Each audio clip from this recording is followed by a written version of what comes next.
கொஞ்ச நேரம் அப்பாவை டிஸ்டர்ப் பண்ணாதீங்கடா. இவன்தான் சார் என்னோட மூத்த பையன். அங்குளுக்கு ஹாய் சொல்லு. ஹாய் தங்கோ, உங்க நேம் என்ன? வணக்கம்யா சொட்ட புண்ட. யோடாடி இந்தால தானே தண்ணி அடிச்சிட்டு வண்டையா திட்டுவர். அவன் ஏதோ சும்மா சொல்றான் சார்.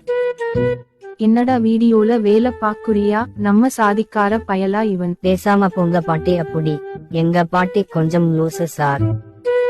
என்னங்க, சிலிண்டர் தீந்து போச்சு, இன்னொரு சிலிண்டரை மாட்டி கொடுங்க. இங்க வேலையா இருக்கேன், அப்புறம் மாத்தி தாரேன். நான் ஒரு வேலை சொன்னா செய்ய மாட்டான், கண்ட நாயெல்லாம் வேலை சொன்னா மட்டும் செய்வான். ஏண்டா டே, என்ன பார்த்தா மலுமட்ட புண்ட மாதிரி இருக்கா? அப்படிலாம் இல்ல சார். குடும்பத்துல சொல்லி கொடுத்து என்ன திட்ட வைக்கிற? குடும்பமே சேர்ந்து என்ன மானமந்தம் படுத்துறீங்களா? Sorry sir. ஆபீஸுக்கு வந்து உன்னோட டிஸ்மிஸ் லெட்டரை வாங்கிட்டு போ. கூத்தா என்றையாச்சும் ஊம்பி போலடா கையுண்டி. அவ்வளவுதான், நம்ம முடிச்சு விட்டீங்க போங்க.